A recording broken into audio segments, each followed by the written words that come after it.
Hello students, welcome to the second term. Today we are going to discuss your second term syllabus for Standard 7, subject History Civics. History, you have learned 4 chapters. Chapter 5, Delhi Sultanate, Part 2. Chapter 6, Life under the Delhi Sultanate. Chapter 7, Vijayanagar and Bahmani Kingdoms. Chapter 8, The Arrival of the Mughals. Civics. Chapter 2, The Directive Principles of State Policy. Model Test Paper 2, History, Chapters 4 to 7, page number 125. Model Test Paper 2, Civics, Chapter 1, page number 126.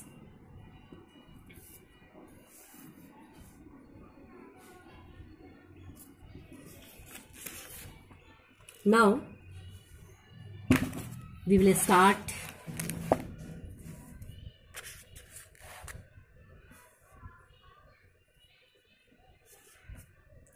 History chapter, Chapter 5. Delhi Sultanate, Part 2. The Khalji, Tughlaq, Sayyid and Lodi dynasties. Students, in previous classes, we have gain more knowledge about Delhi Sultanate Part 1. Now we read Delhi Sultanate Part 2. You can see here, these are key terms, Dag and Chehra. System introduced by Alauddin Khalji, Dag was the mark on the horses to prevent substitution of the good horses with the inferior ones, and Chehra was a full description of a soldier, Doab, the fertile land between rivers Ganga and Yamuna. Land revenue, Haraj, that means land revenue. Spy system, a system which obtains secret or confidential information without the permission of the one being spied. Timeline, students. The Khalji dynasty. The Khalji Sultans ruled for 3 decades. Their policy helped them expand their empire further. This was consolidated by good administration. The Khalji dynasties had 3 main sultan, the first being Jalaluddin Khalji. तो students आपको मैं बता दूं कि ये जो Khalji sultans का जो शासन रहा ये 3 दशक से चला, 3 डिकेड्स. इनकी जो पॉलिसी थी ये इनके एम्पायर को बढ़ाने में मदद की, एक्सपेंड करने में इनकी काफ़ी मदद हुई इनकी पॉलिसी से. दिस वाज द, और इन्हें एक अच्छा प्रशासक भी माना जाता है जिन्होंने अच्छा एडमिनिस्ट्रेशन किया. The Khalji dynasties had 3 main sultan. इनके पास 3 मेन सुल्तान थे. तो फर्स्ट की अगर हम बात करेंगे, पढ़ेंगे, तो वो है Jalaluddin Khalji. Jalaluddin Firoz Khalji, 1290 to 296 common era. Jalaluddin Khalji was known as the clemency king. तो स्टूडेंट वो जो राजा था दयावान माना जाता था, रहम परवर माना जाता था. He followed the policy of peace. उसने शांति की जो नीति होती है पॉलिसी उसे उसने अपनाया. The authority of the crown was no longer fair during his reign. तो उसके शासक में जो अथॉरिटी थी क्राउन की बहुत लंबे समय तक नहीं थी. He had a lenient policy toward the Mongol. तो मंगोल की उसकी जो पॉलिसी काफ़ी उदारवादी थी, काफ़ी उदारवादी उनकी पॉलिसीज थी, नहीं थी. He had a lenient policy toward the Mongol. Alauddin Khalji his nephew murdered him and captured this throne. उसके नेफ्यू ने उसका मर्डर कर दिया, उसका कत्ल कर दिया और उसके थ्रोन को उसने कैप्चर कर दिया. तो Alauddin Khalji, his nephews, Alauddin Khalji 1296 to 1316 common era. Alauddin Khalji was the most powerful ruler of this dynasty. तो ये भी स्टूडेंट आप देख लो कि उस साम्राज्य का उसे मोस्ट पावरफुल रूलर्स बताया जा रहा है. He was the first Turkish sultan of Delhi who built an imperial empire. तो ये भी कहा जाता है स्टूडेंट कि वो पहला तुर्किश सुल्तान था दिल्ली का जो जिसने एक शाही साम्राज्य बनाया भारत में. He was a brilliant general, a very capable administrator as well.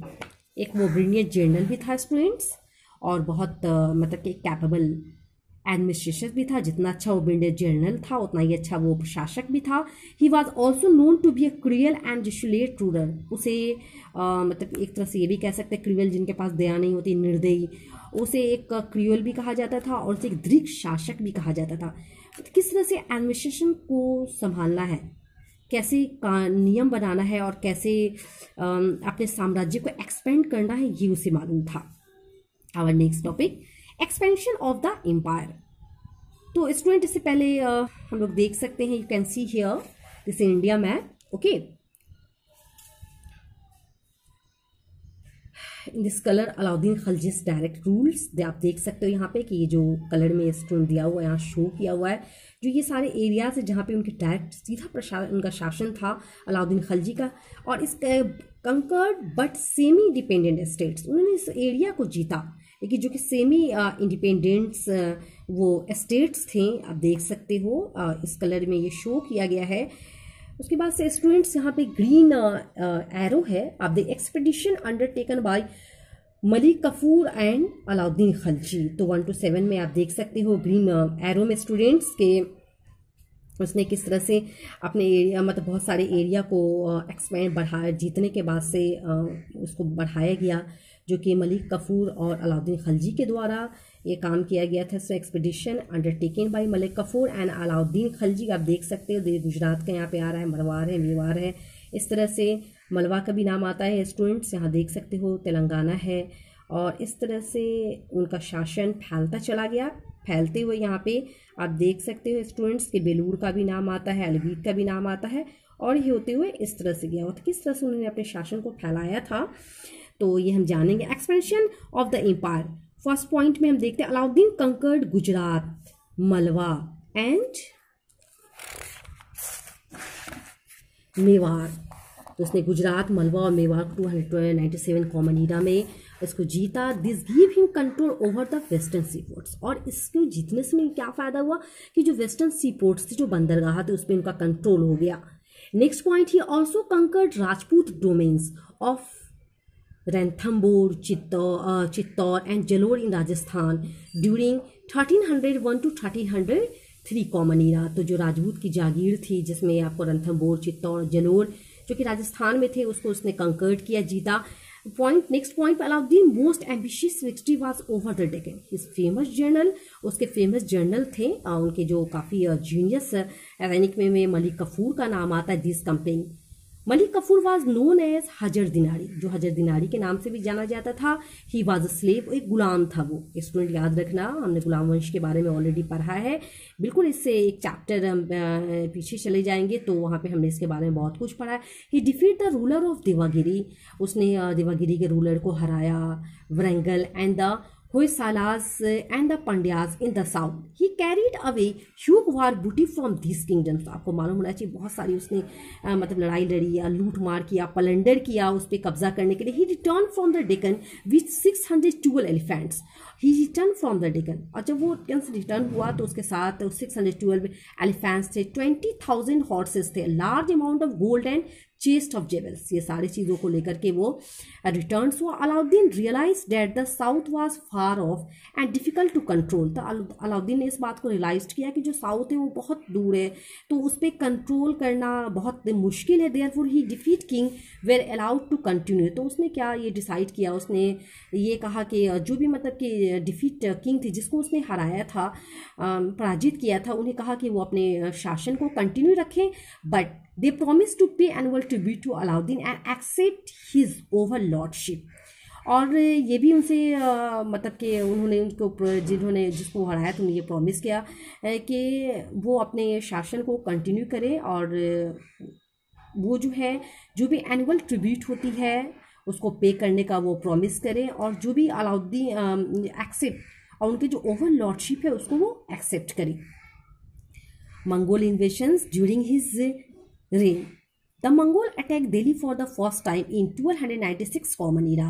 तो उसके शासन की अगर बात बताएंगे तो मंगोल का अटैक के बारे में स्टूडेंट्स हम लोग प्रीवियस क्लासेस में पढ़ चुके हैं कि मंगोल जो कभी भी वो अटैक कर दिया करता था। तो Mongol attack Delhi for the first time, सबसे पहले दिल्ली में बात करेंगे उसके अटैक है 296 कॉमन ईरा में हुआ। He defeat them and send them back. उस टाइम तो उसने उसे हराया और वापस भेज दिया। Then he took several major to prevent future attacks, और होने वाले जो फ्यूचर में अटैक्स हो सकते हैं, उसके लिए उसने बहुत सारे कदम उठाए, बहुत सारे मतलब कि स्टेप लिया। ही रीऑर्गेनाइज द आर्मी, उसने आर्मी को, जो मंगोलों के इन्वेजन्स के बारे में पढ़ा, उनके आक्रमण के बारे में हम लोग पढ़ रहे थे। ही रीऑर्गेनाइज द आर्मी, आर्मी को ऑर्गेनाइज किया। Prevent future, he built new forts along the frontier, frontier के वहाँ पे नए फोर्ट्स, नए किले बनवाए गए। मैंने बताया था स्टूडेंट्स के किले का जो क्या पर्पस होता था, जो भी वो उन्होंने पहले हिस्ट्री में हम लोग पहले भी क्लासेस में पढ़ चुके हैं। जो किले बनवाते थे उनका मेन पर्पस होता था कि जो भी बाहरी आक्रमण होता है, जो भी इन्वेजन्स होता था, आक्रमण होते थे, उससे मतलब कि साम्राज्य को उसको बचाया जा सकता था, उसके द्वारा उसे बचाया जा सकता है। The responsibility of the frontier province were the given to Zafar Khan और मलिक कफूर, तो फ्रंटियर जो प्रोविंसेस थे उसकी जिम्मेदारी दी गई, जफर खान को दी गई, मलिक कफूर को दी गई। They were the most efficient general of Alauddin, Alauddin के एफिशिएंट वो जनरल थे। This major help to check the Mongols efficiently. They also made his famous in history for continuously defending his empire against the Mongol attack. तो student आपको मालूम रहना चाहिए कि हम लोग अलाउद्दीन खिलजी के बारे में पढ़े और हिस्ट्री में ये बताया गया है कि किस तरह से उन्होंने एम्पायर को मतलब कि बचाने के लिए, उसको सुरक्षित रखने के लिए, मंगोल अटैक से सुरक्षित रखने के लिए उन्होंने क्या क्या कदम उठाए, उन्होंने क्या क्या किया। Students, you can see here this images, okay, coins issued by Alauddin Khilji. आप देख सकते हो कि ये कॉइन्स है जो उस समय में अलाउद्दीन खिलजी ने इसे जारी किया था।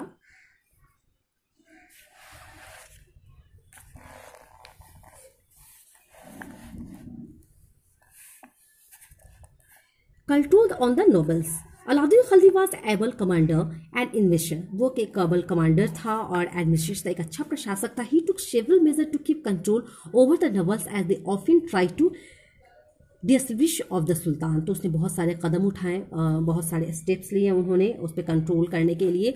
अब दे नंबर पॉइंट्स में आप देख सकते हो स्टूडेंट की, the land and property given to noble as iqta system के बारे में हमने प्रीवियस क्लासेस में पढ़ा था ना, तो उसमें गिफ्ट और रिलीजियस ग्रांट्स जो एकता में उन्हें दिया गया था, वे टेकन बैक, वो जो पावर्स था उनसे वापस ले लिया गया।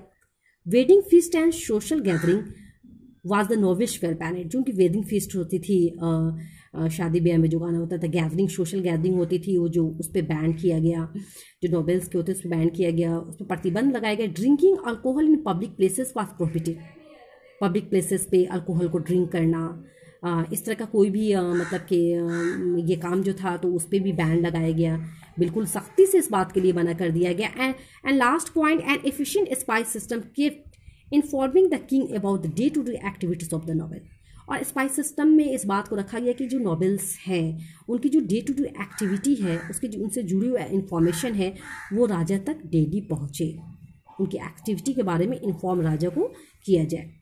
तो मिलिट्री रिफॉर्म्स में क्या है स्टूडेंट, हम देखते हैं कि जो खिलजी डायनेस्टी, जो अलाउद्दीन खिलजी, तो पहले मिलिट्री रिफॉर्म्स क्या था, उन्होंने सेना के सुधार के लिए क्या किया था। He also brought significant reform in military.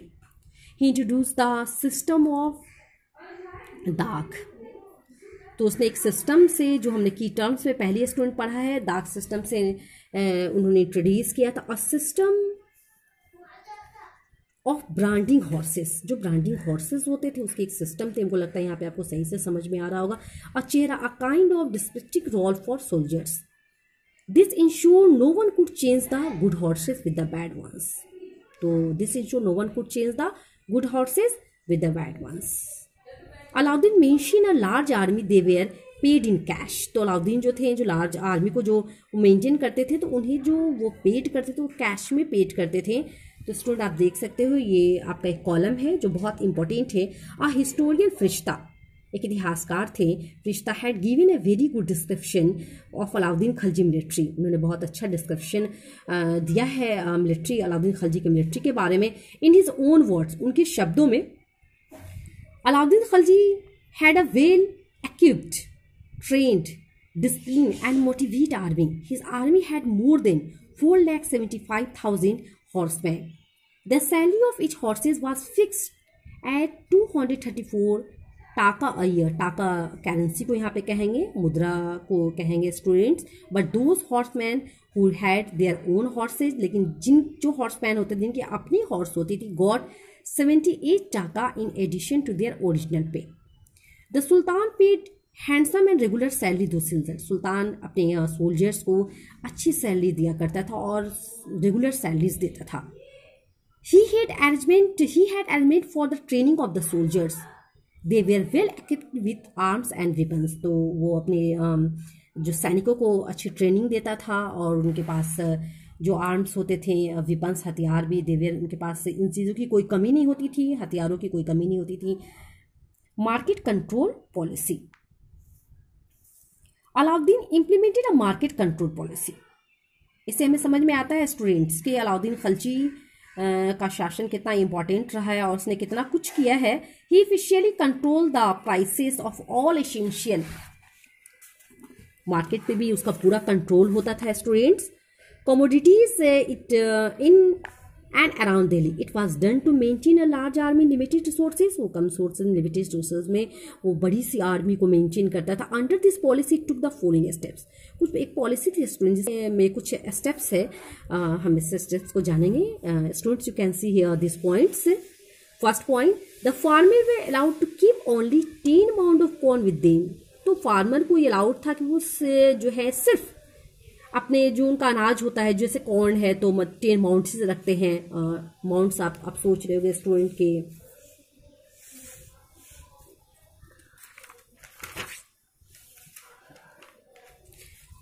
Mount a piled on large amount of corn.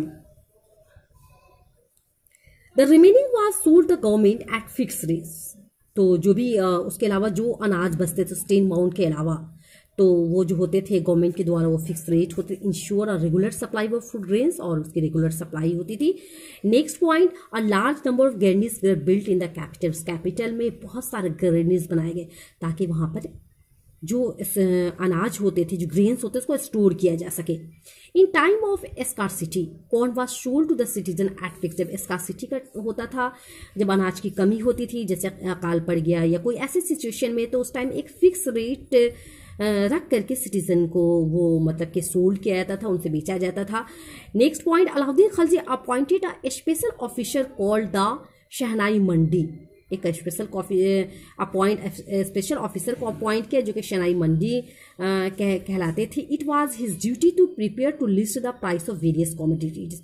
जो भी कॉमोडिटीज है, जो भी अनाज हो रहे हैं, जो भी ये है, उसका एक उन्हें कहा जाता है एक लिस्ट तैयार करें उसके प्राइस के। Registered merchants and took to keep the eye over their activities. Last point, students, severe punishment were given to the shopkeeper whether measured less or sold good of सब स्टैंडर्ड क्वालिटी। अगर कोई shopkeeper होते थे उनके लिए एक punishment की व्यवस्था थी स्टूडेंट, अगर वो सामान को कम तौलते या अच्छी क्वालिटी का नहीं देते हैं तो फिर उनके लिए पनिशमेंट होती थी, उन्हें पनिशमेंट दिया जाता था।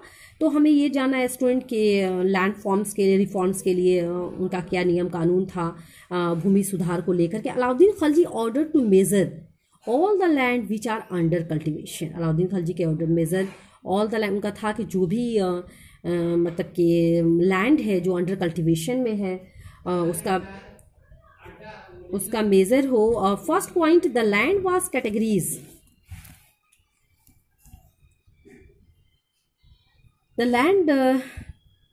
First point, the land was categorized according to its fertility.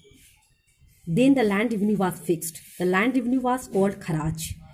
तो कैटेगरी होती थी लैंड की स्टूडेंट्स अकॉर्डिंग टू फर्टिलिटी, देखना है कि वो उपजाऊ है कि नहीं है, फिर उसके बाद से उसकी रेवेन्यू फिक्स होती थी जो खराज कहलाती थी। Confusion clear, I know. Next point, in order to get more money the land revenue of the Doab area. In order to get more money, the land revenue of Doab area. What is Doab area? The area between Yamuna and Ganga was increased. It was made half of the total produce. The payment of revenue was now directly made to the Sultan. तो जो payment होते थे, जो लगान वसूली होती थी, वो बिल्कुल सीधा सुल्तान को ही जाते थे। नेक्स्ट पॉइंट है, he appointed several revenue officials to strictly collected revenue. तो उसने रेवेन्यू को लगान वसूली करने के लिए स्टूडेंट उसने बहुत सारे ऑफिशियल्स को अपॉइंट किया जिससे वो स्ट्रिक्टली वो रेवेन्यू कलेक्ट कर सकें। The system of auditing accounts was put in place to discourage corruption and keep Alauddin Khilji keep a check on the officers, किसी तरह का वो करप्शन ना हो, गलत काम ना हो, तो इस तरह बिल्कुल इस पर चेक किया था। These administrative economic and military reform suggest Alauddin Khilji was not only a military genius but also a visionary leader. वो एक सिर्फ मिलिट्री जीनियस ही नहीं था, एक विजनरी लीडर भी था। Alauddin Khilji died in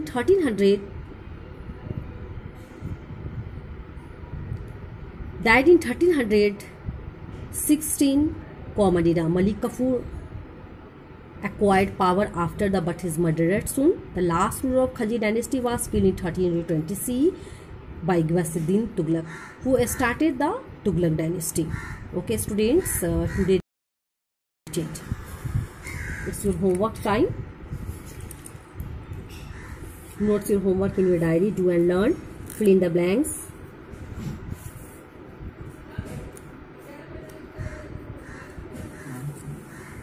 Do and learn. Quick revision of chapter 5, page number 45. Thank you.